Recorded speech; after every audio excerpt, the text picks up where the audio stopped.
Şu görmüş olduğunuz mevcut sistemi olduğu gibi parçaları alacağız, kenara koyacağız ve buraya komple yeniden bakımı yapılmış bir başka CA18 ledi yerleştireceğiz.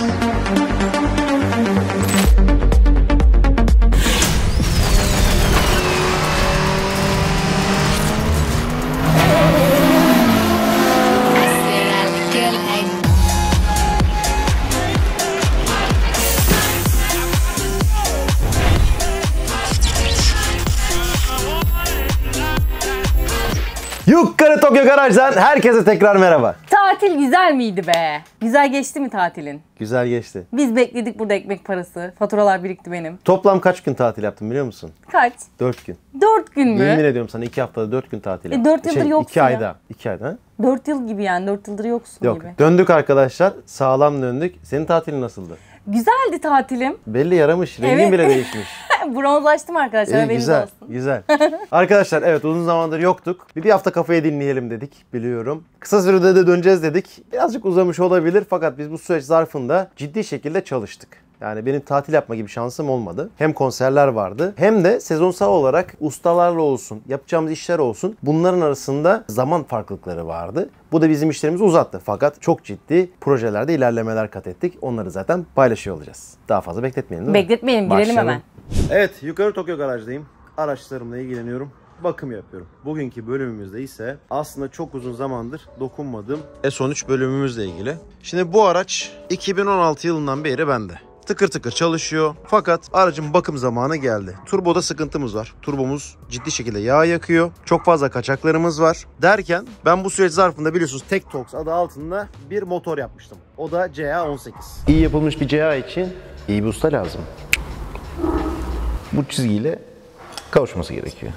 İçi komple forged, son derece kaliteli malzemelerin kullanıldığı ve biz bu bölümde bu arabanın hakkını vermek üzere şu görmüş olduğunuz mevcut sistemi olduğu gibi parçaları alacağız, kenara koyacağız ve buraya komple yeniden bakımı yapılmış bir başka CA18 ledi yerleştireceğiz. Bütün bunların hepsini 2 gün içerisinde yapmayı planlıyoruz. Lan bırak! 6. güne geldik. Devam. Yapacak bir şey yok. Bu sadece bununla kalmayacak. Radyatörümüz değişecek. Küçük bir intercooler'ımız var. Şu aşağıda. O çıkacak. Buraya büyük intercooler gelecek. Bütün hortumlarımız değişecek. Daha güçlü bir turbomuz gelecek. Kısacası daha sağlıklı çalışan ve daha fazla güç üreten bir motor yerleştireceğiz. Bütün bunları yapmak üzere de sevgili Celil'in dükkanına gideceğim. Onun dükkanını işgal edeceğim ve Celil'in kafasını etini yiyeceğim. Bu arada sadece motorla ilgili değil, bütün alt takımı da elden geçireceğim. Ne kadar problem varsa hepsinin üzerinden geçeceğiz. Şimdi buradaki delik şu anlama geliyor. Bu araç zaten daha önce buradan delinmiş ve intercooler borusu buradan hop aşağı indirip zaten buna ön intercooler montajı yapılmış yani. Front mount intercooler dedikleri yapılmış. Bu süreç zarfı nedendir bilinmem, klima iptal edilmiş. Şu anda orası boş duruyor. Fakat kompresör üzerinde. Üzerinde klima radyatörü de yok. Onu da bulup koymayı hedefleyebiliriz. Kısacası kliması çalışan bir halde getirebiliriz. Problemlere baktığımda buralarda kararmalar var ve yağlanmalar var. Demek ki çok ciddi bir yağ ve gaz kaçağımız var buralarda. Onu görüyorum. Onun haricinde soketlerimiz elden geçmesi gerekiyor. Soketlerde problemler var. Geri kalanını arabayı kaldırdıktan sonra lift altına bakacağız. Ya içerik yapacağız dedik. Adamlar gecenin vakti geldiler ya. Oğlum gece canınız mı sıkıldı geldiniz? İyi akşamlar. İyi akşamlar. Usta sen de mi geldin ya? Zımpara Volkan'la geldik. Hoş geldin. Ne yapıyorsun? İyi, ne yapayım? Hoş geldin. Merhabalar. Canavar geldi ha. Işık performans gururla sunar. Tam sağ. Kal böyle kal. Vallahi yükledik motoru. Dur zımpara Volkan dur. Ay. Onları kullanmayacağız zaten şu aşamada.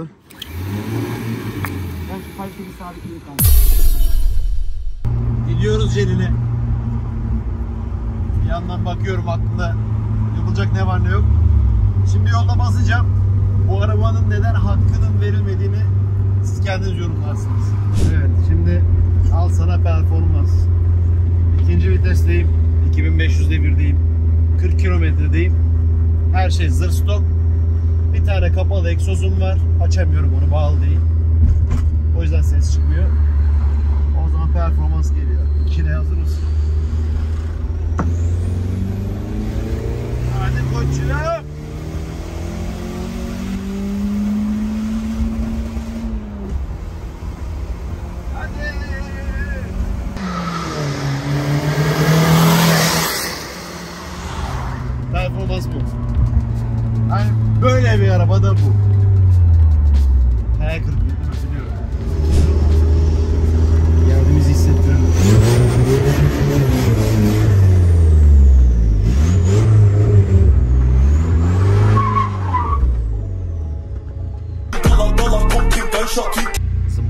Hakan'la orada geldiğimizi hissettirdik.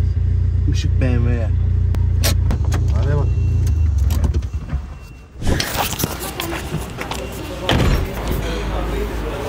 Bir sıcak var bugün. İstanbul'un en sıcak günü herhalde. 36-40 görür diyorlar. Hoş geldin. Hoş bulduk. Ne var ne yok? İyiyiz abi, sen nasılsın? İyi. Valla Nissancı adamın ne işi olur BMW'cide? Nissancı adamın ne işi olur BMW'cide ya? Hoş geldin. Bak her Almancının geçmişinde ya Japon vardır ya da Japon olacaktır. Abi geçmişte biliyorsun Japon'dan bayağı yani seviyoruz Japon'u. Ne yapıyorsun abi? İyi bomba. Selam. Nasıl gidiyor abi? İyi seni sormalı. İyi başladık. Evet. Bugün de var ya şansımıza herhalde en sıcak olduğu gün.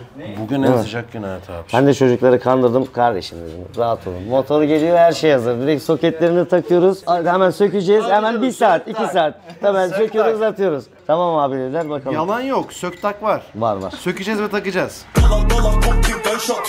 Altlar takıldı. Şu an sıkıyor değil mi kanka bunlar?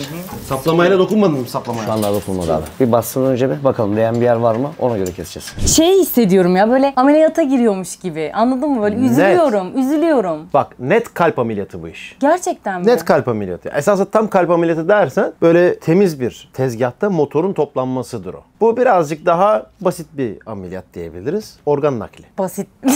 Organ nakliyle pek iyi oldu. Evet. çok güzel bir örnek olmamış olabilir. Basit arkadaşlar organ nakli. Tak çıkar yani. Ne oldu? Hayır. Peki bir şey soracağım. S13'te hep bu motor, yani bu performansı düşük motor mu vardı? Bizim CA18'imiz arkadaşlar bu araç hiçbir zaman hakkını vermedi. Hep görsel işte şov, fuar bilmem ne al sıktık gördün işte. Çok kötü ya. Gitmiyor araba. Yani öyle bir arabadan onu beklemezsin. Bir de bu arabayı ben çok da mıncıklamak istemedim. Hani bu proje arabamız değil. Aslında bu da proje arabası ama diğerleri gibi değildi. Ama yeter gari hani bu arabayı yapmışız. Elimizde parçaları biriktirmişiz. Duruyor. Dedik ki bunlardan çıkartalım. Hakkını verelim. O yüzden daldık.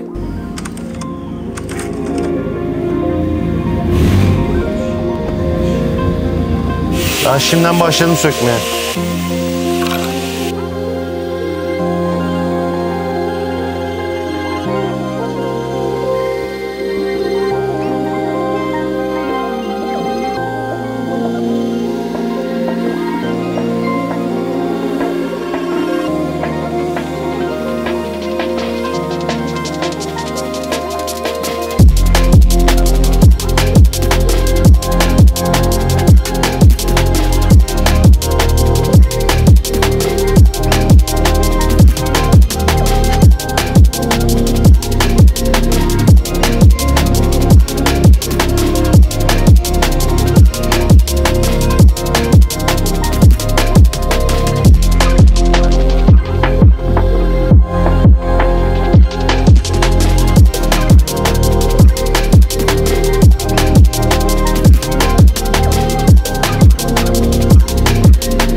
Alt tarafı boşalttık. Şanzıman indi. Egzozu kestik. Intercooler vesaire boşalttık tamamen. Şimdi bunu dışarı alıyoruz. Biz Celil'de alışkınız çalışan motorları sökmeye. Evet. Kaldır yavaş yavaş. Parkizeyi söktüğümüzde ne üzülmüştüm ama abi. Sorma ya. Vallahi. Kaldır her yer serbest, kaldır. Sonradan öcünü aldı zaten Pakize. 2 santim kadar al kendine doğru.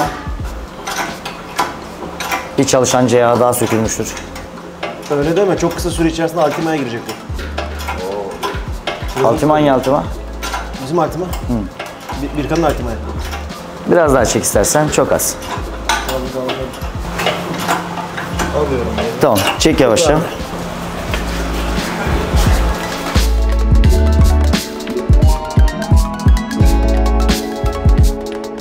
Hazır yağ filtresini almaya gittim. Benzin filtresi de buldum. Onu da değiştiriyorum şimdi.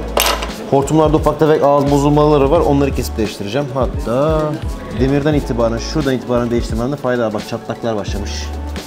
Evet, hadi değişelim.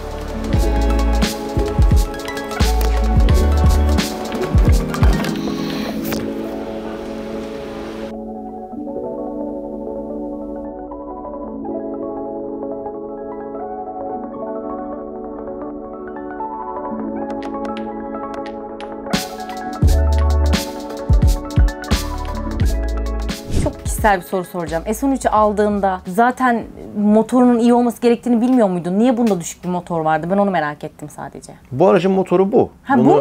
Bu. Aa bu. Ha bu. Aa, bu genel bir sorun yani, tamam anladım. Bu araba normalde öyle çok süper performanslı bir motor değil. Değil. Bu araba ne biliyor musun? Bu araba 90'lı yıllarında yeni transfer olmuş futbolcuların aldığı ilk otomobil. Yani ilk otomobillerden hani son zamanlar işte böyle süper spor arabalar alıyorlar. O zamanki şartlar gereği bunu alıyorlardı. Transfer paraları da bu kadar yüksek değildi zaten. Birazcık daha param varsa bunun da S14'ünü alıyordun. Onu da genelde müteahhitler falan alıyordu. İlk zamanlarda bu arabayı o kişiler alıyordu. Daha yeni kıymetli sahiplerini buldular, öyle söyleyeyim. Celil Usta çok iyi laf çarptı ama. Çalışan arabaların motorlarını sökme muhabbeti. Evet. Haklı değil mi ama? Çok haklı. Fakat biz aslında normal bir tamirat yapmıyoruz. Biz proje yapıyoruz. Hani söktüğümüz motoru da bir projede değerlendirmek üzere söküyoruz. Bir öncekinde Kırmızı Pakize'nin motorunu söktüğümüzde yarışabilmek için yarış arabasına koymuştuk. Sonra dikiş tutmadı Pakize, biliyorsun, üzdü bizi. Ama onun da üstesinden geliriz. Ya, proje olduğu zaman böyle oluyor. Şimdi kalkıp ben günlük bir otomobilim olsa bunlarla uğraşmam. Bunları yapmam tabii ki. Ya, tabii canım, çalışan motor sökülür mü yani? Proje otomobilleri ne yapacağımızı biliyorsak, planlamışsak, her şeyi kalem kalem belirlemişsek gidebiliyoruz ki bu projede öyle oldu. Çok sıcakta akşama bıraktık. İçeride motorla ilgili işlerimize de devam ediyoruz. Şimdi geldik, arabanın bütün kaputunun altında ne kadar yağlı pis yer varsa ilaçlama yapacağız. Bütün ilaçlarını arınacağız. Sonra yıkayıp ne eksik var onları da göreceğiz. Hatta fazlalıkları da söküp atacağız.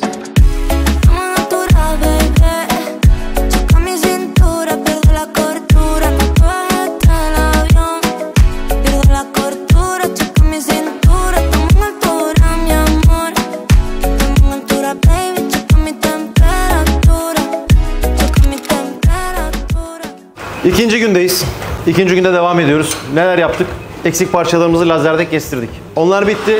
Kardeş, arabam şekil, önümden çekil. Hortumlarla ilgili sıkıntılarımız vardı. Hortumları yeniden yaptırdık. Bunlar zaten ısıya dayanıklıydı. Şimdi içi teflon, dışı çelik örme olan ısıya dayanıklı hortumlar yaptık. Yağlama hortumunu bitirdik. Bir takım garip problemlerle karşılaştık. Benim yurt dışından sipariş verip de getirdiğim bir manifold var burada. Yani bu manifoldu neye göre tasarlamışlar bilmiyorum ama arabaya taktığımızda birçok orijinal parça uyumlu değildi. Mesela direksiyon pompasının ayağı oturmuyordu.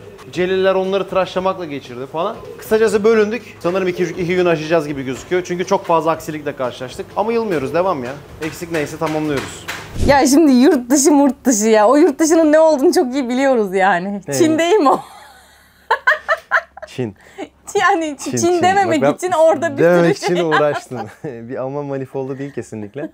Şimdi Çin manifoldlarına bir ön yargı vardır ve ben o ön yargıyı kırmak istedim. Neden olduğunu söyleyeyim. Çünkü hep şu oluyor. Gidiyorsunuz, bir tane manifold alıyorsunuz, Çin manifoldu takıyorsunuz ve çatlıyor. Ben bunun neden çatladığını biliyorum. Bu videoda göstermedim. Nazardan çatlıyor. Çünkü çok istediğim gibi gitmedi. Çünkü arkadaşlar, bu manifoldları siz kaynattığınız zaman kaynak yapılma esnasında o plate dediğimiz kısmı, motora bağlanan kısmı çarpılıyor. Tamam mı? Sen onu sıkıyorsun motora. Motora sıktığın zaman ısındıkça zamanla çekmeye çalışıyor. Kaynak noktalarından başlıyor çatlamaya manifoldlar. Ben bunu bildiğim için, tamam mı? Gittim, aldım manifoldu, planyaya soktum. Yani onun çarpılmış manifoldu düzlettim, öyle taktım. Ve bir problem gelmeyeceğinden eminim. Abi hiç mi bir yeri tutmaz manifoldun ya? Emin olduğun halde. Ya emin oldum halde hiç mi bir yeri tutmaz? Hayır, bunu yapan mühendis kafasında ne varmış? Yapan mühendis değil zaten, hani o belli. Çin egzozcusu işte, belli. Tamam da bunu yapan bir insan böyle bir şey yapılacağını bilmiyordu. Pişman oldum. Yalan yok. Yani ben bu işin doğru aktarılmadığına inanıyordum ama Çin manifoldları maalesef problem yaratıyorlar. Altak olmuyor. Şey bile takamadık. Direksiyon kutusunu bile takamadık. Onu tıraşladık, bunu yaptık. Turbo bile ne biçim durdu yani. Ne bekliyordun yurt dışı?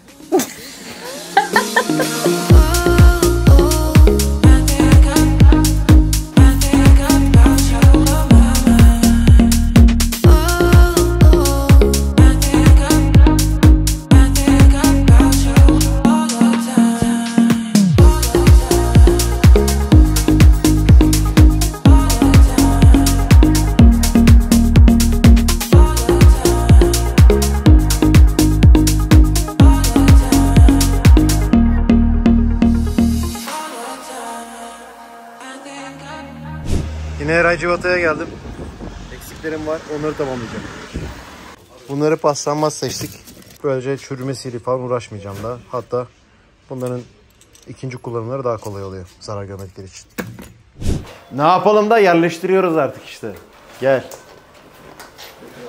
Haydi hayırlı tıraşlar. Dur bakayım. Ben burayı ayıkladım. Ustam gönderiyorum malı. Tamam gönder. Bak klima borusunu da al oradan. Yani arabada klima var, onu da söylemiş olalım. Evet baba. Gel, bura temiz. Tertemiz. Tutturmuşlar bir klima. Ya nedir o? Yarış arabasında klima olur mu olmaz mı? Yarış arabasında olmaz abi. Tamam. Şimdi İleri gönderiyorum. ileri gel. Gel biraz ileri. Aşağı şimdi, tamam, biraz aşağı. Aşağı be boş. Aşağı in, gel. Hop, tamam.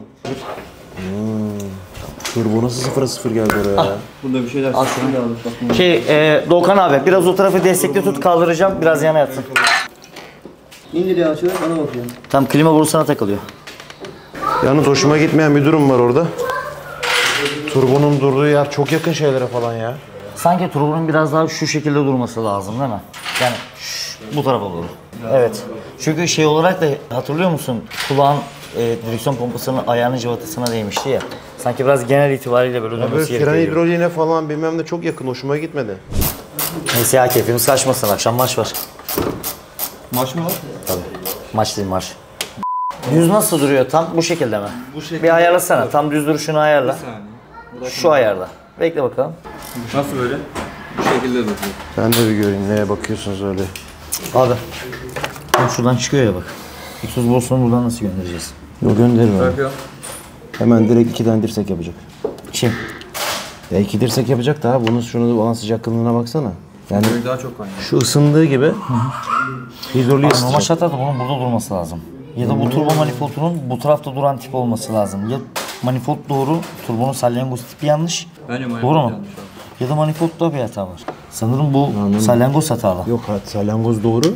Sadece bu manifold çok açılı. Yani düz değil. Bak buradan Şu ne kadar açıdan uzak görüyor bahsediyorsun. musun? Ne kadar uzak görüyor musun buradan?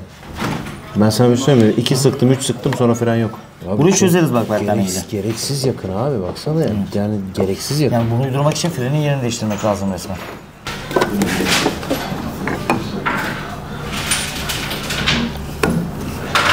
Ne dersin? Hiç mutlu olmadım bu turbonun duruşundan, biliyor musun? Buraya bir tane aparat yaptık. Hani T4 ya. T4'ten T3'e dönüştürürken bir Aşı mı aparat yaptın? kullanıyoruz ya. Bir tanesini düz yaptık, diğerini de 45 yaptık abi. Turboyu oradan buraya aldık. Bir tane E36'da. O mantıklı. Düz tarafı turboyu tutturduğunuz yer bu şekilde açılı.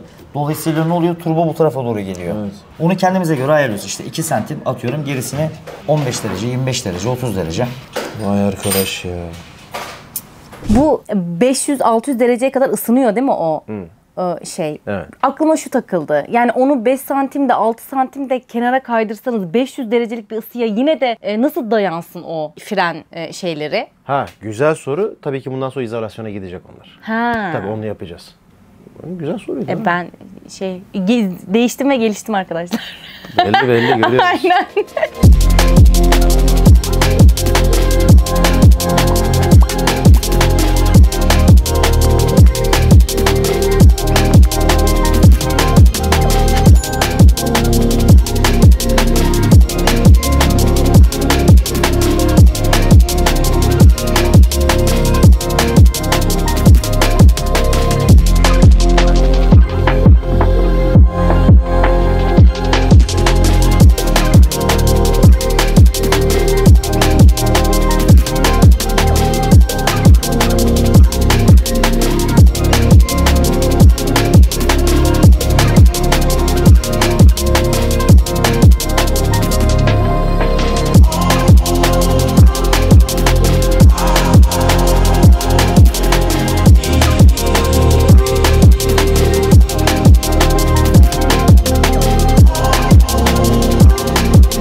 Şimdi sensörleri söktük. Bir boş marş basacağız. Böylece ilk yağlamayı gerçekleştirecek. Ondan sonra sensörleri takıp marş basacağız. Aç kontağı abi. Basıyorum bir marşı. Bas abi.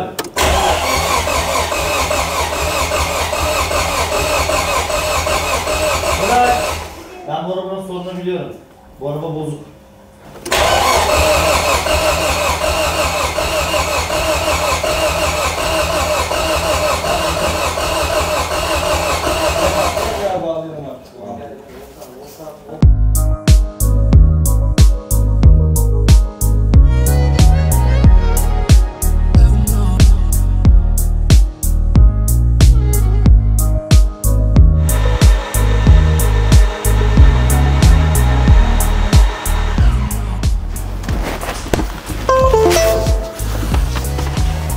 Bence zorlamamak lazım ha. Zorlamamak lazım. Yeni bir günde Celi Guetta karşımızda. Diğer arkadaşlara da tanıtalım. Onurcan Tiesto falan diyor. Artık herkes müziğe bağladık yani. Mevlüt geldi. O Faruk yine Sprinter beraberiz. ustamız. Ne ustamız? Sprinter usta. Sprinter usta. Tamam. Arada geçen bölümde bu bölüm arasında ufak tefek aksaklıklar olmuştu. Artık oraları geçtik. Çerezlik işlerde hepsini tamamladık. Bas. Gaz ver kanka biraz.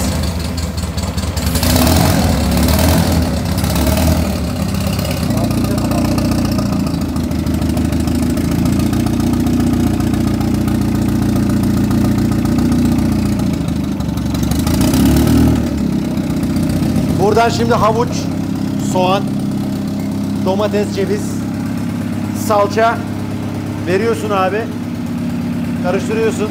Biraz tuz, az kimyon, zeytinyağı.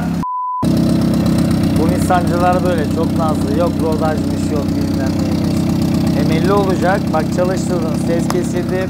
Bir kesici, bir kesici, bir kesici. Allah'ım. Yok bir şey abi, dedikodu yapıyoruz ya. Sıkıntı yok.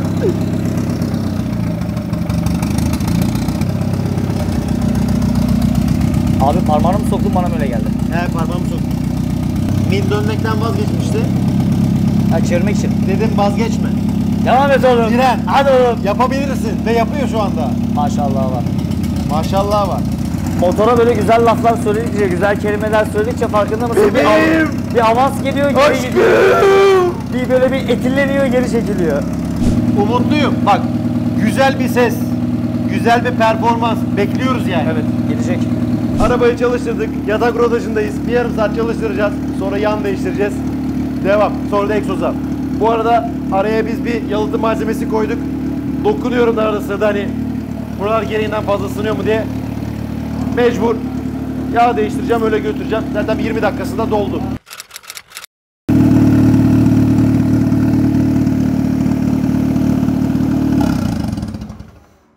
Oh be, huzur. Huzur. Bir anda çok sessizleşti. Evet ya. Vallahi yarım saat yapalım dedik de 40-45 dakikalık falan bir rodaj yaptık bunu şimdi. Yağ değiştireceğiz, filtreyi değiştireceğiz. Bir de yağ bir kontrol edelim. Ondan sonra yol rodajı için yağımız hazır.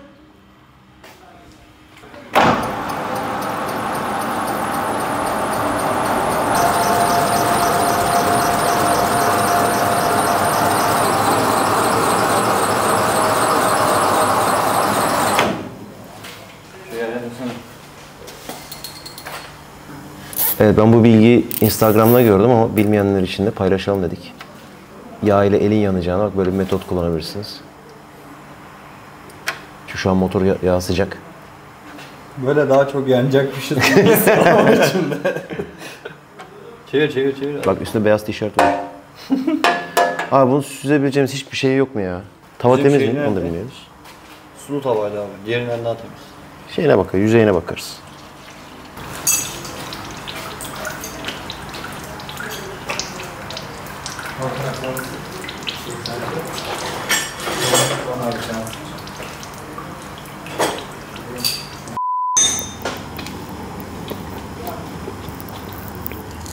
Tertemiz.